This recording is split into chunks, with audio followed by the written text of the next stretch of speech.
其實係啊，真係想同你講下心事咁咯。咩心事？有件事咧，已經即係收喺我心入邊咧，已經有10幾年啦。其實咩事？你聽我講得唔得嘅？真係我今年咧已經32歲啦。你唔使講你幾大。我同我老公已經結咗婚12年啦。有冇小朋友？有啊，2個小朋友。你嗰邊聽唔聽清楚啊？聽得好清楚。即係咁咧，其實我老公咧，佢比我大7歲。佢呢個人咧，7歲，39歲係咪？85咩？86年啊？8歲唔係7歲，8歲。8幾年啊？8歲。佢大我8歲，今年都40啦。咁即係8幾年啊？84啊？84、85年，84、85年應該按照我嗰邊個年頭嘅話，係84年咁嘅話。你哋嗰邊啊？你想講啲乜嘢？我想講咧，其實佢對我好，但係咧我唔中意佢。你唔中意佢嫁俾佢把撚啊？因為佢對我好啊嘛。因為點樣講咧？講咗匹過咁長咧，我維持我細嘅嚟講咧，即係因為我嗰時因為我爸阿媽啊嘛，成日嘈交。嘈交打交咧，之後咧，我覺得我原生家庭一啲都唔幸福噶。好細個嗰時咧，我成日面對佢哋，咪嘈交就打交啦。即係獨生子女嚟嘅咩？阿 Mandy，我上咗阿 Mandy，我重組下，你睇唔睇得到？睇得到嘅話俾我知啊。你繼續講。你落咗單2份啊？你幫我送2份茶葉俾阿 Mandy 啊。你講。佢唔係獨生子女，我仲有2個，一個細佬，一個細妹嘅。咁你老公咧？我老公佢有個家姐，有個細佬。咁你而家出咗啲咩問題啊？出咗咩問題就因為同佢結咗婚10幾年，我覺得我一啲都唔中意佢，都係因為佢對我好啊。加埋我自己好想逃離我自己原生家庭啊。唔使客氣啊 Mandy 吓，你想逃離個原生家庭，佢對你好好，但係你又唔愛佢，你夾硬嫁俾佢，你咁嘅意思係咪？勉強自己同佢喺埋一齊。係啊。你係咪識到老闆啊？因為有稅共鳴，應該係識到老細。應該係又唔係咁樣嘅，係因為逃離咗原生家庭之後咧，因為我之前喺結婚之前就已經確診咗我有白癜風啊。白癜風啊？即係你嘅意思係咩意思啊？係啲病嚟嘅。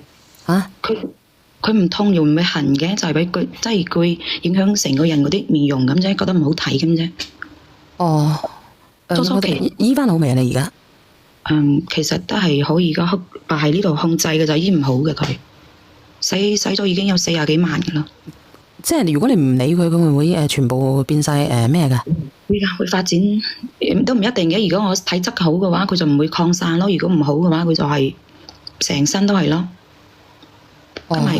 因為會好醜樣，因為我就真係個妹仔嚟噶嘛，即係嗰時咧，佢就覺得自己好靚啊嘛。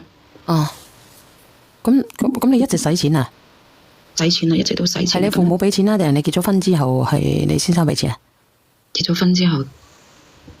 婚之後，我老公幫我出錢嘅。你有冇小朋友啊？有2個啊。咁你2個小朋友冇咩問題係咪啊？冇遺傳到。其實佢有遺傳基因嘅。之前喺18年嗰時檢查嘅咧，醫生就話有3%嘅遺傳基因。好似收尾由依家我生咗2胎啊，佢話1%，佢話唔一定會遺傳，都有嗰啲機率嘅，真係好細。咁起碼我覺得應該都冇咩問題啊！你睇佢哋就知道啦，係咪先？你話後尾先至發現噶嘛？係啊，我係19歲，差唔多20歲咁先確診有呢個初期。咁你需唔需要去做嘢啊？咁如果係咁樣嘅話，你得咗白癜風。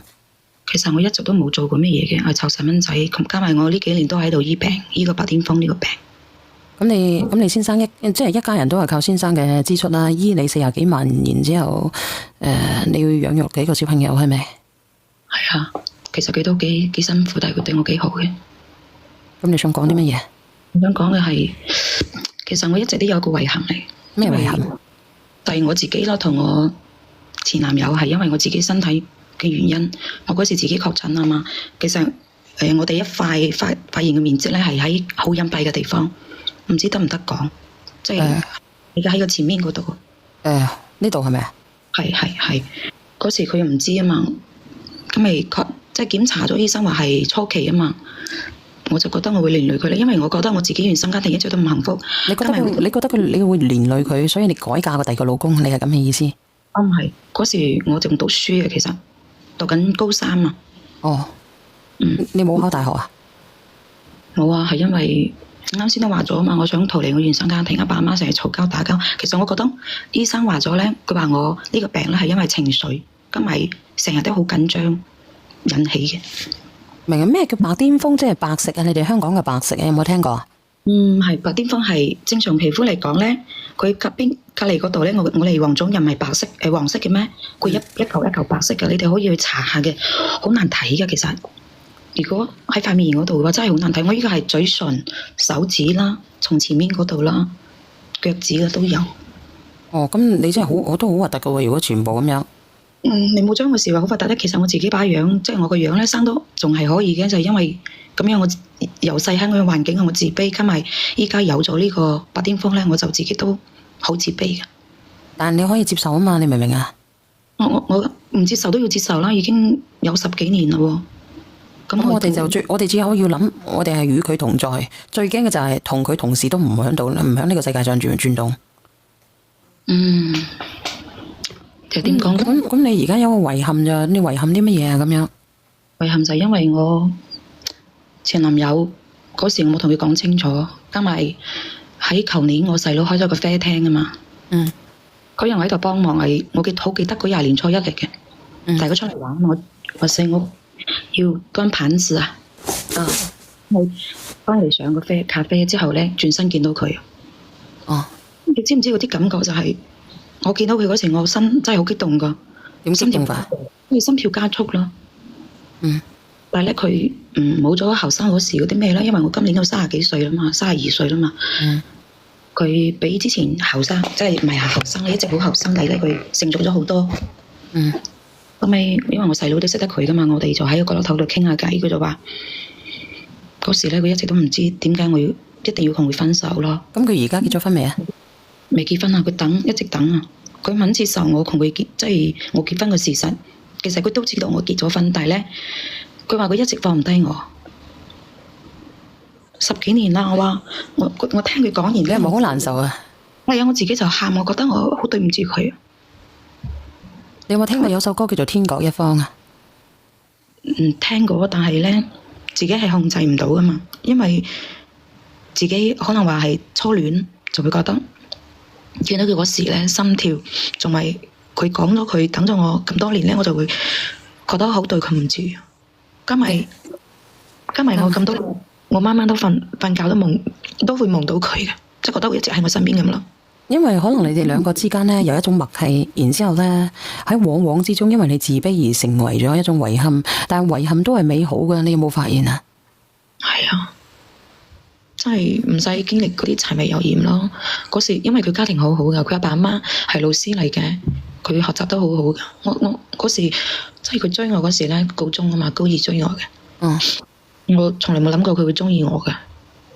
我同佢喺埋一齊嗰時，即係覺得好幸福，真係即係你同佢之間都有個肌膚之親嘅係咪？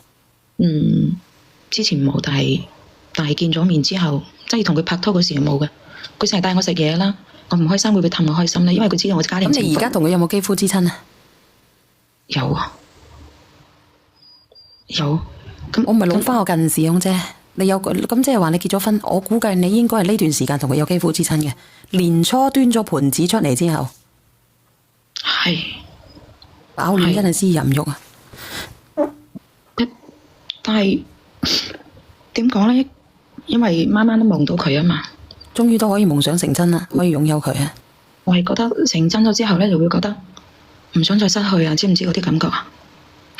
唔想再失去啊！有啲人性就係好似好貪心咁樣，同佢講清楚之後咧，佢話如果我要繼續醫嘅話，佢出錢俾我醫啊，因為呢個係醫唔好噶嘛。咁你都知道醫唔好㗎，咁佢出錢俾你醫，咁你咪幸運咯。呢個世界上有2個咁對你咁好嘅人。但係我依家係結咗婚㗎嘛。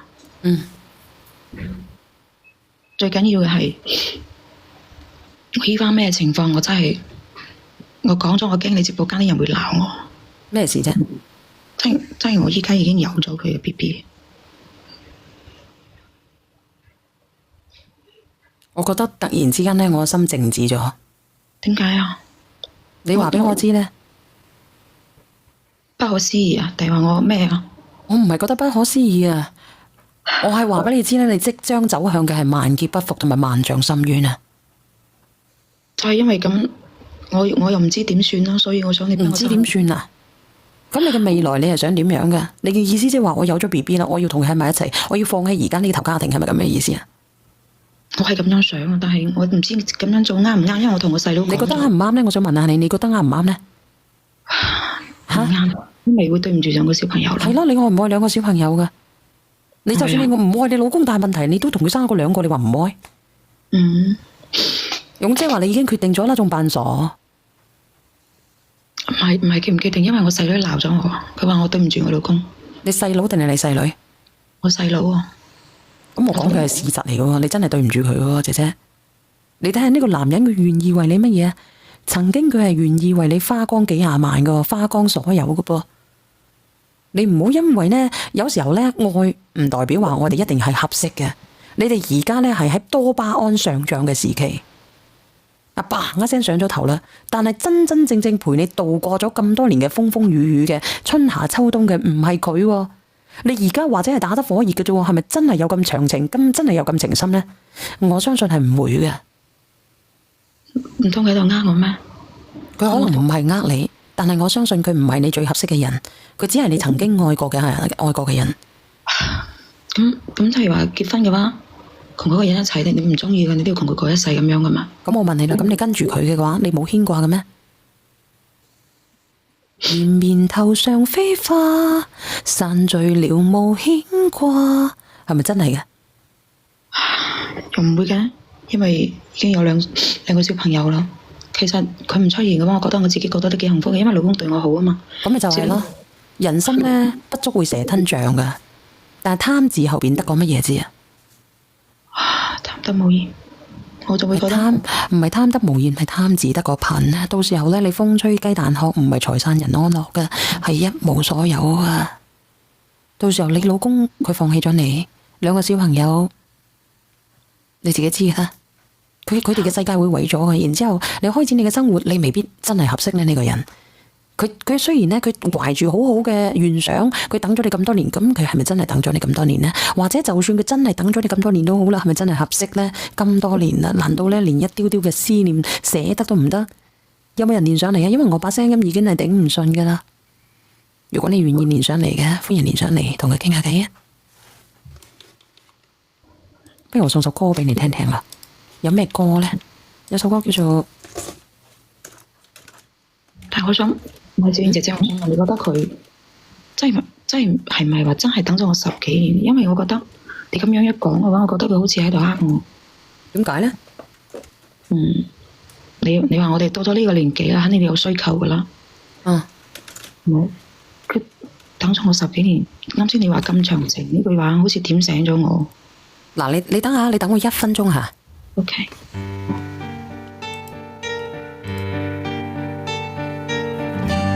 係好耐以前，我聽過一首歌，唔知你仲記唔記得呢？記唔記得？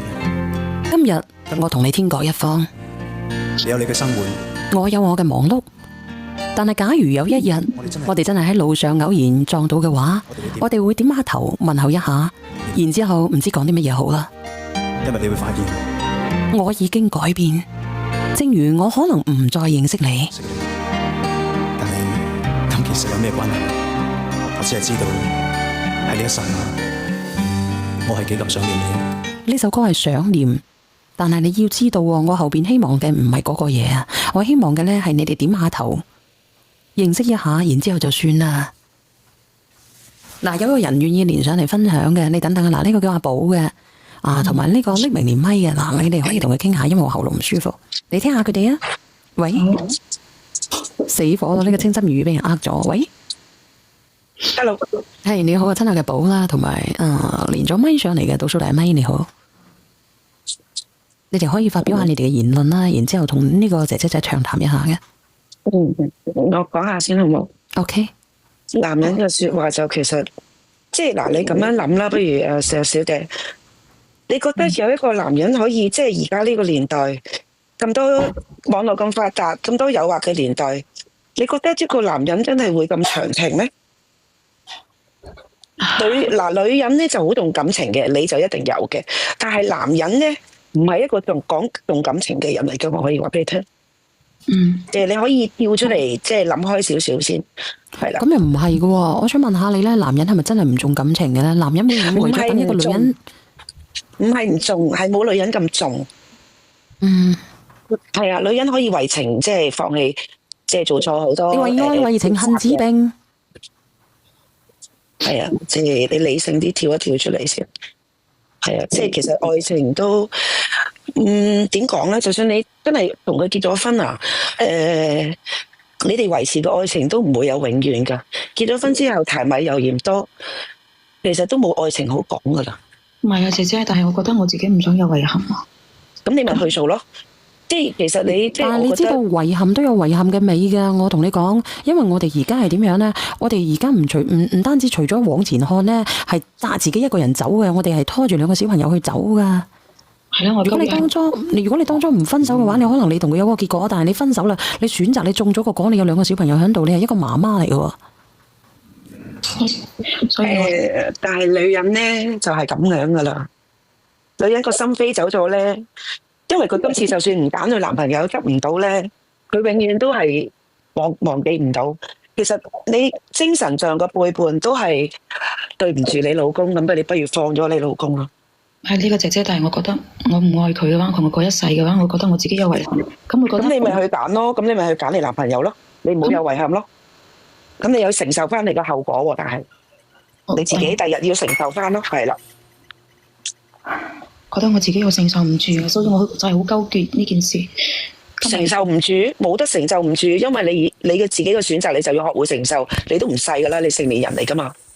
嗱，咁倒數第一咪，你又講下倒數第一咪聽眾。就咪，喂，倒數第一咪。好耐冇見。哦，你好啊。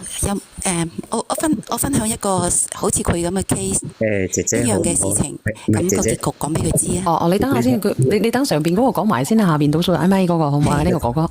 姐姐俾我講一講，我講兩句我就落噶啦。哦，你好啊，阿豆。係，好耐冇見啦。咁樣嘅嗱，我分享下，其實俾呢個姐姐，你講啊。呢位先生講先啦。你講先啦。我講兩句我就落噶啦，因為我呢兩日嘅心態都唔係太好，但係我啱啱聽到呢個姐姐嗰啲咁嘅情況，其實你一直都冇中意過你呢個老公。咁係真係冇中意過㗎，咁佢係一個水泡嚟嘅。你係真係當佢一條狗用一稻草。係啊，因為原生家庭唔幸福。我唔理你，我唔想分析你，亦都唔想分析你依家嗰個男朋友。我淨係想分析你依家個老公。如果佢知道係啲咁嘅心態嘅話，佢會接受唔到。你諗下，如果人哋當你係一個水泡，你自己點樣？小朋友點樣？其實小朋友你屋企有兩個小朋友。咁點解你會破壞呢個？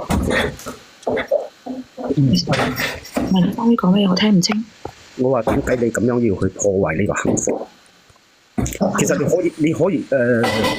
可以好幸福噶。我依家其實確實都係幾幸福嘅，但係嗰時就忍唔住。知道一樣嘢就係結咗婚一耐咗，其實就係柴米油鹽，唔係嗰啲咩轟轟烈烈嘅愛情，其實並唔係。你諗下人哋嗰啲老夫老妻以後嗰啲，其實好多人佢就算包括佢老夫老妻嘈交都好啦，其實人哋都可以好恩愛。點解？就係因為相處耐咗，係感覺到對方係在意自己。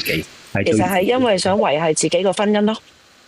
但係我即係每對夫婦嗌交都好，唔會離婚就係因為想維繫大家個婚姻咯。佢哋愛佢哋家庭。所以我只係想分析你老公，如果你老公知道啲咁嘅情況，其實我唔知你老公會點樣。有個親愛嘅戀啫嚇。係啊，你算唔算老夫老妻啊？你哋已經係銀婚金婚嗰種啫。嗱，你又講下阿一葉姐。唔好意思，我落啦。好，thank you 你阿豆。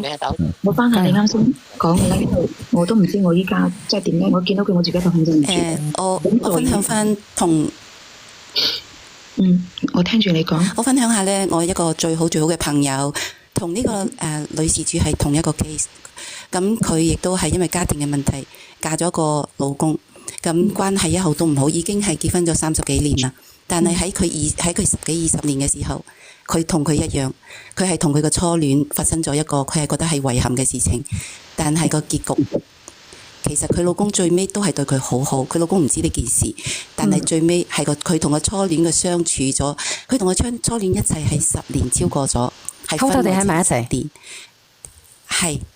係初戀對佢當初我個最好嘅朋友佢係想離婚嘅，佢亦都同佢個先生講咗要離婚嘅，但係佢先生話俾時間佢，最後尾係佢同個初戀相處咗，佢冇搬出屋企㗎，佢仍然喺自己一個人自己屋企㗎，但係最尾個初戀相處咗5年6年之後就開始發生問題啦，就係因為佢覺得個初戀唔及佢老公咁愛佢。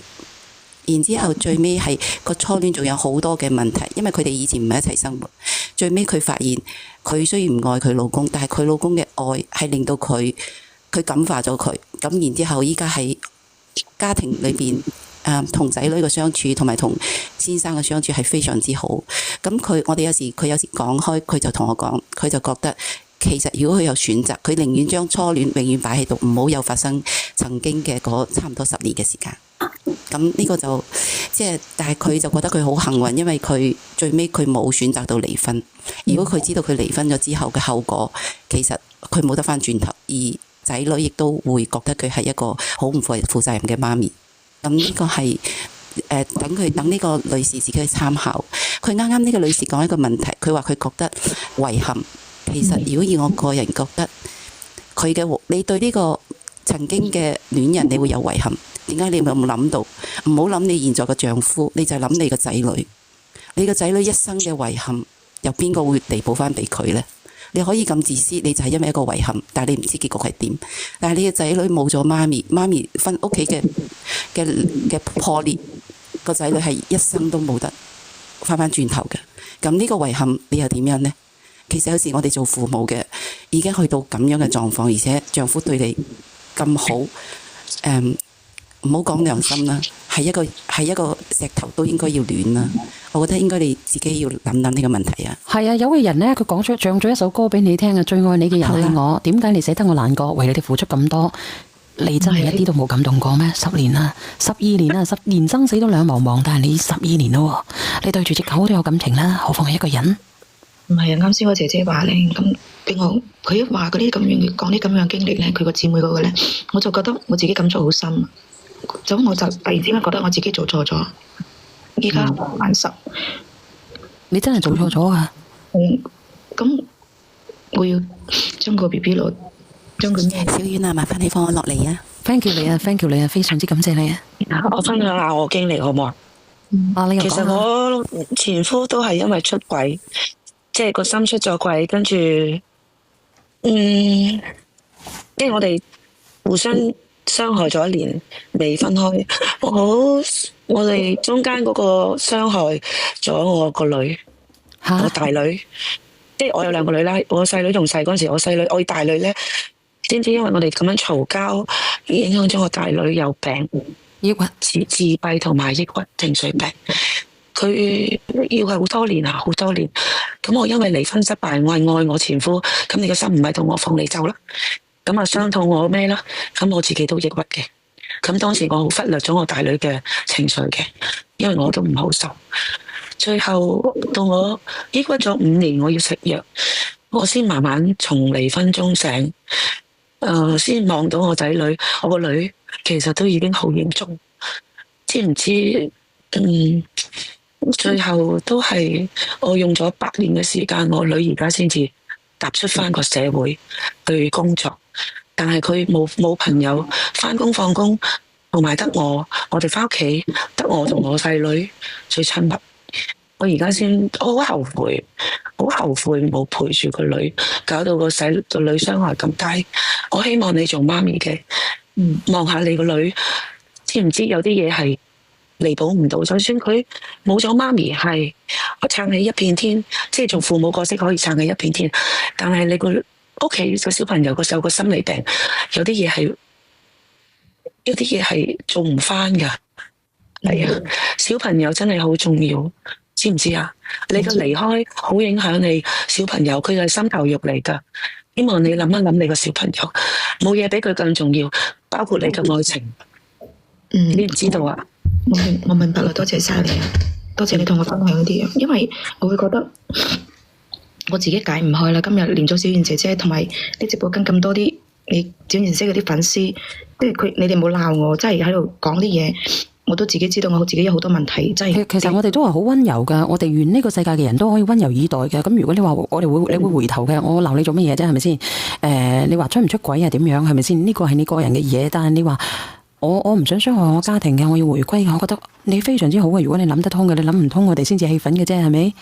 其實我覺得你冇做錯，每個人都有佢自私嘅一面，但係你起碼你想你識得去選擇翻，或者你選擇咗離開，你要承受翻你自己嘅後果，因為我哋係大人。好。嗱，咁你要加油咯，因為時間都差唔多噶啦，11:07啦吓。好，多謝啦，小燕姐姐，多謝你阿寶，加油啊，加油啊，加油啊！不如我送首歌俾你，又係呢首嚟自劉德華嘅《天各一方》，送俾你，祝你家庭幸福吓。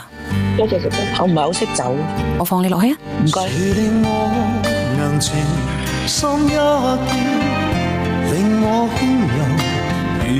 嗱，我非常之感謝。